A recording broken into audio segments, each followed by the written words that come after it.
Bismillahirrahmanirrahim. Dear students, you already learned lecture number 1 and 2 in the first week. Now this is the second week and we start third lecture. Of the third lecture is establishment of Indian National Congress in 1885. Point to remember, dear student, that South Asia came under the direct rule of British Crown after the failure of War of Independence 1857. British had a democratic model of their own, and now British wanted to enforce this model in their colonies. So, as well as the South Asia is concerned, there is not a single nation. There is many nations. The two major nations were Muslims and Hindus. And Hindus were in a majority in South Asia. According to the democracy, majority is authority. So it was a question mark for the Muslims about their future in United India, where the Hindus were dominant. So India is not country of a single nation. It is a homogeneous India having different religion, different languages, different caste and creeds, and different culture. So it is impossible to enforce a democratic model without providing the safeguards for the minorities. Any democratic model needs political parties. To fulfill this requirement, British government formed a political party called Indian National Congress in 1885, and a British civil servant, Allan Acton Hume, was the founder of this party. And this party was formed to protect the right and interest of the British in South Asia. A national anthem was designed called Barkati-Inglishiya for the ceremonies of the Indian National Congress. So participants of Indian National Congress and member of the Indian National Congress were sung a song called Barkati-Inglishiya and God Save the King. तो dear student याद रखिए कि ये जो political party बनाई गई थी अंग्रेज़ों ने अपने मकासद के लिए बनाई थी. इनका बानी भी अंग्रेज़ था और पार्टीशन 1947 तक ये अंग्रेज़ों के मफादात के लिए काम करती रही. और आम तौर पे लोगों में गलत प्रोपेगेंडा किया जाता है कि ये अंग्रेज़ों के ख़िलाफ़ पार्टी थी या उनके इंटरेस्ट के ख़िलाफ़ पार्टी थी या तहरीक आज़ादी की थी. तो दुनिया की सारी किताबों में पढ़ लें कि इसका जो बानी है, इसका फाउंडर है, वो एलन ऑक्टन ह्यूम एक अंग्रेज़ है और वो भी सिविल सर्वेंट है. और इनके इजलासों में बरकात-ए-इंग्लिशिया झूम झूम कर गाया जाता है. याद रखें, ब्रिटिश जो है जब आए थे साउथ एशिया में तो ये दुनिया में सबसे अमीर तरीन मुल्क था और अंग्रेज़ इसको गोल्डन स्पैरो और ड्रीम लैंड कहा करते थे, ख्वाबों की जन्नत. हर अंग्रेज़ की ख्वाहिश होती थी कि रात को सोते हुए कि सुबह उठे तो वो इंडिया में हो. इतना अमीर मुल्क था इंडिया में. तो यहाँ अंग्रेज़ जो है ना, दिन में सिर्फ 2 वक्त भी मुश्किल से खाना उन्हें मिलता था, वो भी जो उनके यहाँ गंदम तो होती नहीं है, बारले या जौ को कूट पीस के उसकी एक लेवी बना के तो वो खा लेते थे. उसमें नमक भी नहीं होता था, चीनी भी नहीं होता था, क्योंकि नमक और चीनी साउथ एशिया से जाती थी और बहुत महंगी पड़ती थी। ना मिर्च मसाले होते थे उन बेचारों के पास, खाने को घास फूस ही होता था। तो अंग्रेज़ ये सोचते थे कि साउथ एशिया में वो चले जाएंगे तो दिन में 3 वक्त पेट भर के खाना खाएंगे, अच्छे अच्छे कपड़े पहनेंगे। कॉटन चूँकि इंग्लैंड में होती नहीं है, कॉटन साउथ एशिया में होती है, कपड़ा यहाँ से जाता था तो बहुत महंगा पड़ जाता था। अंग्रेज़ सारी उम्र जो है वो एक ही कपड़े में गुजार देता था, क्योंकि दूसरा कपड़ा ख़रीदने की हिम्मत नहीं होती थी, बहुत महंगा होता था। साउथ एशिया में ये हालत थी कि एक शख्स जो है वो 20 गज में अपना लिबास बनवाता था। तो ये तो वक्त वक्त की बात होती है। साउथ एशिया जो है वो अंग्रेज़ उसको सोने की चिड़िया कहते थे, और इस चिड़िया के पर नोचने के लिए वह साउथ एशिया आए। जब चक्कर मक्कर के ज़रिए अंग्रेज़ साजिशों के ज़रिए साउथ एशिया पे काबिज़ हो गए, तो डियर स्टूडेंट इसकी सारी दौलत लूट कर वो ले गए, और इंग्लैंड के जो है ना ख़जाने भर गए उनके। जो आज जो इंग्लैंड की करेंसी आपको हार्ड दिखाई देती है, तो उसकी वजह यहाँ की लूटी हुई दौलत है। आज जो लोग जाते हैं यूरोप और अमेरिका या इंग्लैंड की तरफ, तो यहाँ की लूटी हुई दौलत जो ले जाई गई है, उसकी वजह से वो लोग दौलतमंद हो गए, अमीर हो गए, और साउथ एशिया गरीब और फ़कीर हो गया, क्योंकि हज़ारों सालों की दौलत वो सारी जमा शुदा लूट के ले गए, यहाँ से इनकी कमोडिटीज़ लूट के ले गए। फिर ब्रिटिश ने दूसरा जुल्म किया कि यहाँ की सारी इंडस्ट्री तबाह कर दी। जितने भी कारखाने में काम करने वाले हुनरमंद और कारीगर थे, उनके हाथ कटवा दिए, ताकि यहाँ की इंडस्ट्री बर्बाद हो जाए और अंग्रेज़ों की इंडस्ट्री चल पड़े। तो आज भी अंग्रेज़ जो है ना, उन्होंने हमें अपने सामान का मोहताज बनाया हुआ है। अब कॉटन इंग्लैंड में नहीं होती, पाकिस्तान में होती। यहाँ से कॉटन जाती इंग्लैंड में, मेड इन कपड़ा बना के हमारे मुंह पे मार दिया जाता है। यही हालत बाकी चीज़ों की भी है। अब देखें, लोहा, तांबा और एलुमिनियम, ये सारी धातें और सोना चांदी, ये सब पाकिस्तान में पैदा होता है, और कोयला और गैस और तेल पाकिस्तान में पैदा होता है। लेकिन क्या है कि ये सब कुछ इंग्लैंड हम रॉ मटेरियल भेज देते हैं, और वो फिर उसकी मशीनें बना के ना तो हमारे सर पे मार देती हैं। तो ये जो है ना साउथ एशिया की पॉलिसी थी अंग्रेज़ों की, इसको लूट खसूट की पॉलिसी कहा जाता है। और साउथ एशिया को गरीब बनाने और यहाँ पे कहत आना शुरू हो गए, और खुराक भी सारी ले गए, तो इंडस्ट्री भी तबाह हो गई, सब कुछ, रोज़गार भी ख़त्म हो गया। तो साउथ एशिया का लूट लेने के बाद फिर अब इंडियन नेशनल कांग्रेस झूम झूम के बरकाते इंग्लिशिया गाया करती। तो ये तो फिर अंग्रेज़ों की खुशामद दी, जितने वो शख्स जो अंग्रेज़ों का खुशामदी होता था, इंडियन नेशनल कांग्रेस की मेंबरी इसको मिल जाती थी। तो ये याद रखिएगा। In this situation, Sir Syed advised the Muslims to remain out of the Congress. Formation of the Congress was a method to incorporate the Muslims in Hinduism, because Hindus were in a majority in South Asia. It popularized the agitational politics that Muslims could not afford, because they were still recovering the past gap. And in democracy, majority is authority. This is the portrait of founder of Indian National Congress called Alan Octon Hayum.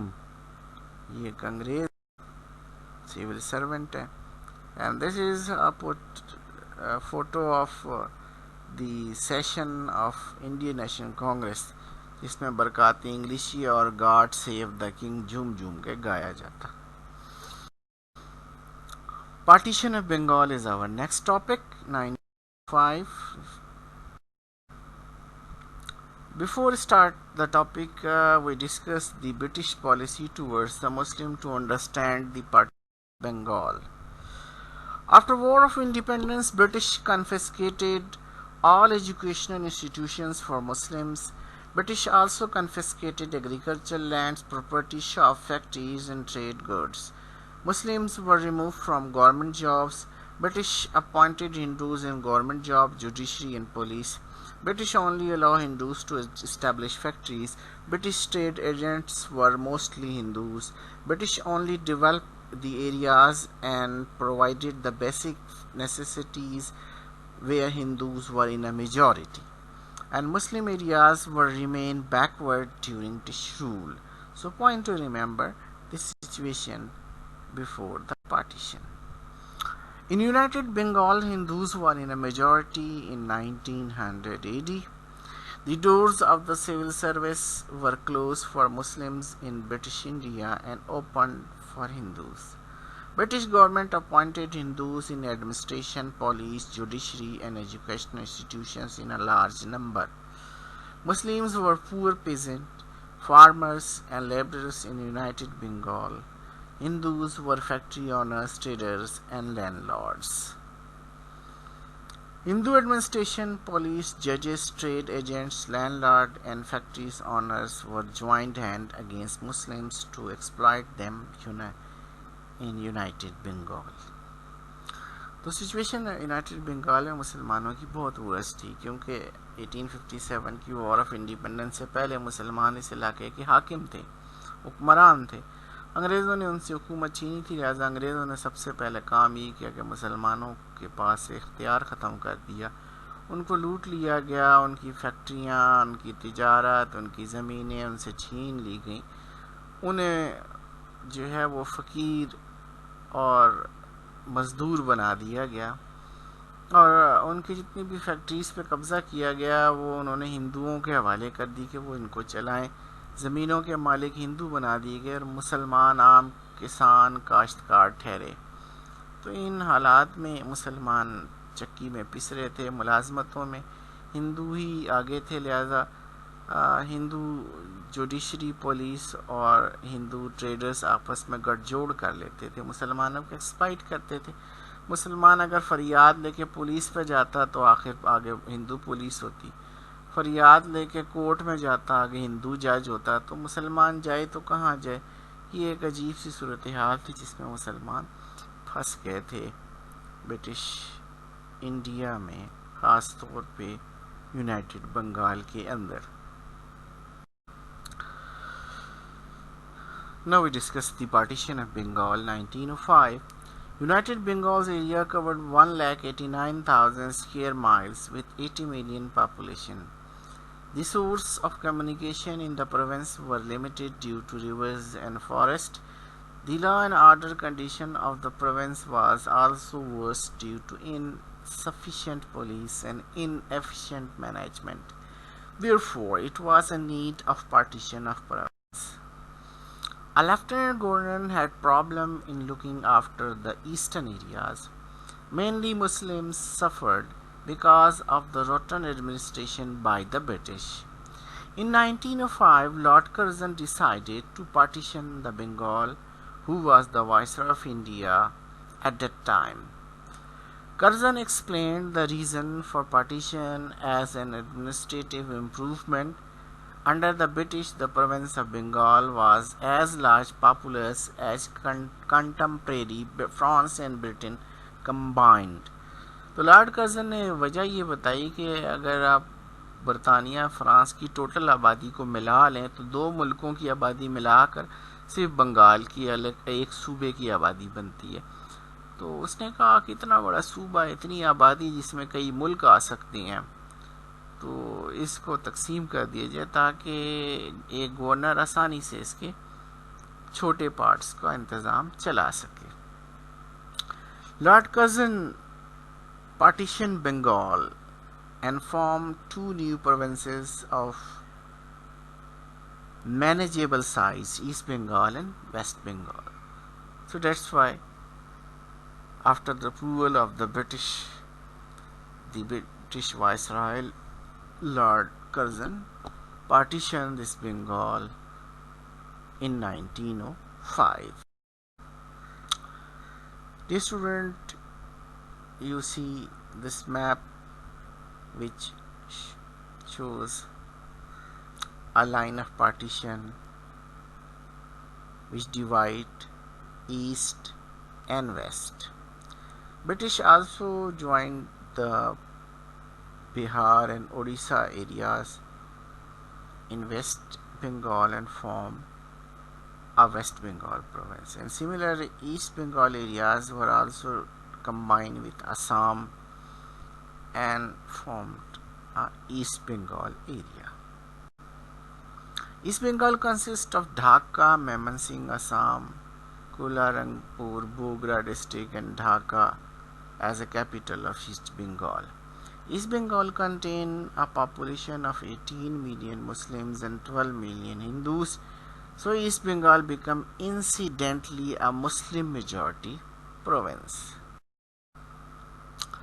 So this is the actual line of partition. You see that in East Bengal, Assam, the part of Assam were also combined, and in West Bengal, Bihar and Odisha were also combined. In the West, Bihar and Odisha combined with West Bengal with the capital of Calcutta. West Bengal had an area of 1,41,580 square miles and a population of 54 million, of which 42 million were Hindus and 9 million were Muslims. And West Bengal became a Hindu majority province. Now we discuss the economy of Bengal, which is important. So, point to remember, the major commodities of Bengal are the backbone of economy of Bengal were the jute, a type of fiber called golden fiber. जिस तरह हम कपास है ना से कपड़ा बनाते, इस तरह जूट से भी कपड़ा बनता और दूसरी काम की चीज़ें बनती हैं, इसे पटसन भी कहते हैं उर्दू में.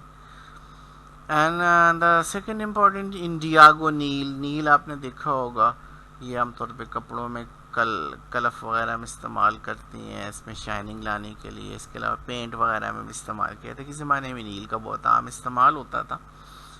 तो ये नील भी जो है या इंडियागो भी, इसकी काश्त भी बंगाल में होती थी. एंड ये third one the most important is rice. Rice is staple food. तो बंगाल के अवाम की जो बेजर खुराक थी वो राइस थी. ये साल में 4 दफ़ा राइस कल्टीवेट करते थे, 4 फसलें हासिल करते थे. इसके अलावा लेदर, फिश एंड टी, चाय आप पीते होंगे, तो ये चाय भी ऐसी आसाम के पहाड़ियों में होती थी, जो उस वक्त बंगाल का हिस्सा था. East Bengal had no large industry. There were few mineral resources in this region. Its economy was completely agrarian. The main province was food, grain and other crops, jute, bamboo, indigo, leather and fish. These raw materials were consumed by factories in and around Calcutta, and Calcutta was the capital of West Bengal, and it was also former capital of British for South Asia before Delhi. Calcutta was the center of Bengal's economic and social development for both Hindus and Muslims. क्योंकि कलकत्ता अंग्रेज़ों का पहला capital था, तो अंग्रेज़ों ने इसकी development पे ख़ास तवज्जो की थी. A large industries, military bases, government offices and most of the institutions of higher education were situated in Kolkata in West Bengal. The fertile East produced food and raw material which the West consumed and industrialized. West produced manufactured goods which were consumed by the East. तो सूरत हाल ये थी कि जो western Bengal था वो चूँकि मुसलमान आबादी में थे, लिहाजा कोई इंडस्ट्री नहीं लगाएगी और उसे सिर्फ एग्रीकल्चर या रॉ मटेरियल प्रोड्यूस करने के लिए रखा गया.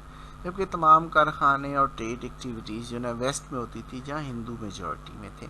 डेवलपमेंट के लिए भी जितना भी फंड है, गलियाँ पक्की करनी, नालियाँ बनानी है, water, sanitation, education, health facilities provide करनी है, तो वो हिंदू के एरिया में किया जाता था. मुसलमानों का एरिया उसी तरह बैकवर्ड छोड़ दिया जाता था.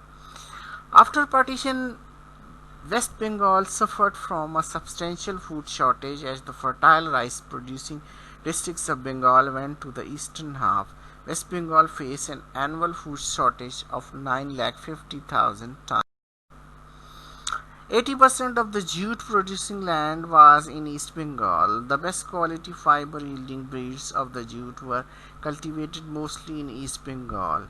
Now West import raw jute from East Bengal for West Bengal mill. तो ये जो कारखाने थे वेस्ट बंगाल में हिंदुओं ने कायम किए हुए, तो इनके लिए सारा रॉ मटेरियल जो गोल्डन फाइबर है, सोने का रेशा है, तो ये सारा का सारा ईस्ट बंगाल से आता था, जहाँ मुसलमान इसे कास्ट करते थे, कल्टीवेट करते थे। However, Muslims had planned to set up its own mills and put restriction on raw jute export to the west. अब हिंदू ये करते थे यूनाइटेड बंगाल में कि मुसलमान काश्तकारों से पटसन ले जाते थे, यानी जूट ले जाते थे कारखानों के लिए, और उधार पर पैसे नहीं देते थे, और मुसलमानों को कहते थे घर आके पैसे ले जाना। मुसलमान ईस्ट बंगाल से वेस्ट बंगाल सफ़र करके किराया लगा के जाता था, वहाँ जाके हिंदू कहता था आज नहीं कल आना, नहीं तो परसों आना, फिर अगले हफ्ते आना, अगले महीने आना। मुसलमान को पैसे के लिए दौड़ाता रहता और एंड में साल बाद जो है ना थोड़े से पैसे मुसलमान को दे देता। तो ये एक्सप्लॉयटेशन की एक वर्स्ट कंडीशन है, एक बहुत बदतरीन मिसाल है कि किस तरीके से मुसलमानों को एक्सप्लॉयट किया जाता था, जलील किया जाता था। तो अब मुसलमान आज़ाद हो गए थे कि वो जिसको मर्जी चाहें बेच दें, क्योंकि हिंदुओं की अब जो डोमिनेंस थी वो ईस्ट बंगाल में ख़त्म हो गई थी। मुसलमान अब चाहें तो इसको किसी और के हाथ, जो उनको पैसे दे टाइम पर, जो उनको वक्त पे पैसे दे, वो उसको बेच सकते थे और अपने कारखाने लगाने का भी सोचने लगे। तो पहले हिंदू उनको कारखाने भी नहीं लगाने देते थे। अगर मुसलमान कारखाने लगाने की कोशिश करते तो वो उन पर मुकदमा दर्ज करवा देते, और मुसलमान बेचारा जो है वो कोर्ट कचहरी के चक्कर लगा लगा के वो उधर ही ख़त्म हो जाता। तो वो मुसलमान फिर इबरत हासिल करके कारखाने भी नहीं लगा सकते थे। अब चूँकि सूबे में मुसलमानों की अक्सरियत होगी तो अंग्रेज़ों को भी मजबूरन पुलिस में, जुडिशरी में, एडमिनिस्ट्रेशन में मुसलमानों को भर्ती करना पड़ेगा। तो वो कंडीशन जो मुसलमानों पे बेबुनियाद मुकदमे कायम किए जाते थे वो ख़त्म हो जाएंगे, और मुसलमान इस काबिल हो जाएंगे कि वो भी अपने कारखाने लगाएं और हिंदुओं के एक्सप्लॉयटेशन से बच जाएं। West Bengal's mill face a huge shortage of industry faced a crisis. On the other hand, jute farmers in East Bengal were now free to sell their produce to anyone. And jute production in the East Bengal was 13,14,540 tons. West Bengal's paper and leather industry faced similar problems. The paper mills used East Bengal's bamboo, and the tanneries consumed leather, also mainly produced in East Bengal. Like jute, lack of raw material pushed these two industries into decline. The most important commodities were indigo, tea, and timber. The tea industry in Assam depended on the Chittagong port, located in East Bengal, to export its produce and import raw material for the industries such as coal, which was used as the fuel to dry the tea leaves. Now, port city of Calcutta in West Bengal did not interfere in the trade, and monopoly of Hindu traders were at stake. तो अब जो हिंदू जो थे चाय के ताजिर, अब उनके लिए मुश्किल हो गई, क्योंकि अब मुसलमान जो अपनी चिटागोंग की बंदरगाह से ये सारी चाय खुद बेच सकेंगे। दुनिया ज़ाहिर चाय के ऊपर चलती है। आप भी सुबह नाश्ते में चाय ना हो तो नाश्ता नहीं करते, दिन में चाय ना मिले तो पागलों की तरह दौड़ते हैं। तो चाय तो मेरे ख्याल है हर घर की ज़रूरत बन गई है। तो आप सोचें कि ये सारी टी जो है वो कल्टीवेट होती थी आसाम और बंगाल में, तो अब इसकी जो है ना वो तिजारत मुसलमानों के हाथ में आने का ख़तरा था। तो हिंदू जो है वो चाय के ताजिर जो है वो चिल्ला रहे थे, चीख रहे थे, परेशान हो गए थे, सर के बाल नोच रहे थे कि उनका क्या बनेगा। तो कहते हैं कि Hindu traders were at stake.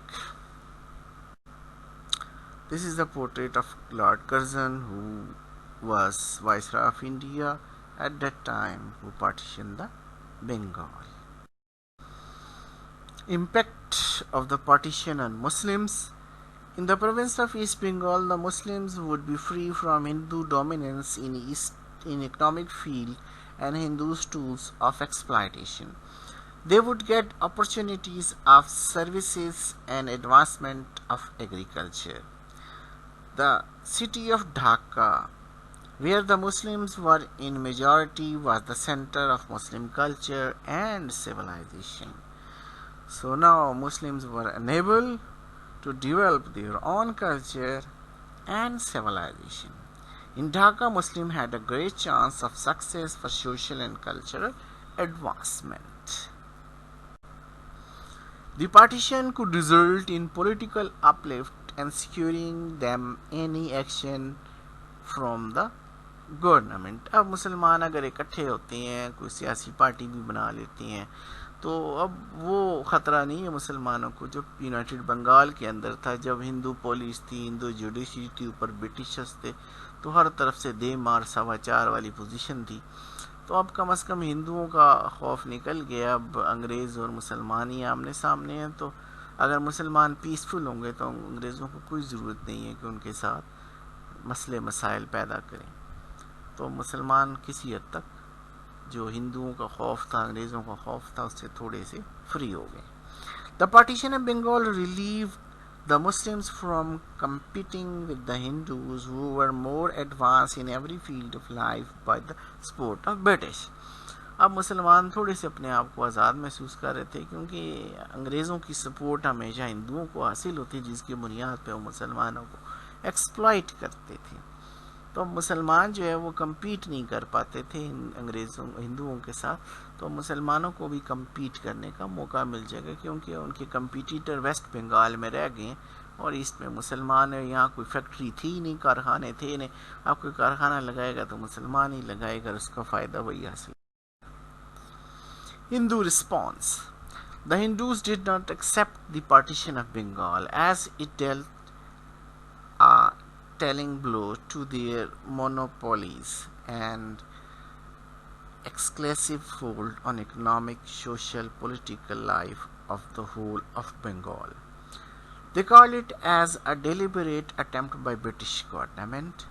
The partition of Bengal had brightened the possibility of betterment of Muslims, while the Hindus, landlords, capitalists, and traders wanted status quo and to continue the exploitation of the Muslims. और division की सूरत में वो अब उस exploitation को हिंदू जारी नहीं रख सकते थे ईस्ट बंगाल में. तो इसलिए हिंदुओं के पेट में मरोड़ उठ रहा था और उन्हें खूनी पेचिश हो गई थी. Hindu lawyers also reacted to the partition of Bengal because they thought that the new province would have its separate courts and thus their practice would be affected. Hindu press was not different from that of the Hindu advocates. Hindus had their monopoly over almost whole of the province press. They were afraid that new newspapers would be established which would decrease their income naturally. The Hindus launched Swadeshi movement whose sole purpose was to boycott of the British good. तो dear student याद रखें कि Hindu lawyers मुसलमान वकीलों को कि चलने नहीं देते थे. तो वकालत में भी मुसलमान पीछे थे, तो अब मुसलमानों को भी मौका मिलेगा. वो जुडिशरी में वकालत में आगे आए. साथ साथ प्रेस अखबारात में हिंदू छाए हुए थे, पैसा उनके पास था. अब उनको ख़तरा हो गया था कि ईस्ट बंगाल में मुसलमान अपना अखबार निकालेंगे, बिकेगा. अब हिंदुओं का अखबार सिर्फ हिंदुओं तक महदूद रह जाएगा, तो ज़्यादा मुसलमानों में मुसलमानों का अखबार चलेगा. तो जो प्रेस की आमदनी है वो पहले से कम हो जाएगी और इसकी वजह से वो और ज़्यादा परेशान हो गए थे. Muslims were very happy on the partition as this had enabled them to promote their life condition. It was likely an opportunity for compensation. The Muslim community supported it strongly, but Hindu related fiercely, saying it the division of motherland. The Congress joined the anti-partition movement. They started widespread agitation, violence, and boycott of foreign goods. The main reason of Hindu protest was that they had loosened grip over the eastern parts. तो हिंदू तो कभी मुसलमान को तरक्की करते देख के खुश नहीं हो सकता था। तो बंगाल के हिंदू का नुकसान हो रहा था, तो सारे हिंदुस्तान के हिंदू बमा इंडियन नेशनल कांग्रेस, जो अपने आप को सबकी नुमाइंदा कहती थी, तो हिंदुओं के फ़ायदे के लिए उसने भी इसको ज्वाइन कर लिया और पूरे हिंदुस्तान में शोर शराबा शुरू कर दिया। अब मसला तो सिर्फ बंगाल के हिंदू का था, लेकिन चीखो पुकार पंजाब के हिंदू कर रहा था, और खूनी पेचिश जो है वो बम्बई और मद्रास के हिंदू को लग गई थी। तो ये अजीब माजरा था। तो अब इसमें ये मुसलमानों को साफ दिखाई दे रहा था कि अगर एक हिंदू का मसला है तो सारे हिंदू इकट्ठे हो गए और पूरे हिंदुस्तान में शोर शराबा मचा रहे हैं। तो क्या मुसलमान भी इकट्ठे नहीं हो सकते अपने मसले पर? तो ये वो स्पार्क था जिसने आगे चल के ऑल इंडिया मुस्लिम लीग की बुनियाद रखी। तो डियर स्टूडेंट, इसके बाद हम अगला अपना लेक्चर नंबर 4 हमारा होगा इस वीक का, जिसमें हम अगले टॉपिक्स को डिस्कस करेंगे। तब तक के लिए अल्लाह हाफिज़। उम्मीद है कि आज का लेक्चर ख़ास तौर पर इंडियन नेशनल कांग्रेस, उसके क़याम, उसके असबाब वजूहात आपको यकीनन मालूम हो गए होंगे, और पार्टीशन ऑफ बंगाल, उसका बैकग्राउंड और उसके इम्पोर्टेंट इवेंट्स, उसका इम्पैक्ट इफ़ेक्ट सब आपको क्लियर हो गया होगा। तो इंशाअल्लाह अगले लेक्चर में आपसे फिर मुलाकात होगी। तब तक के लिए अल्लाह।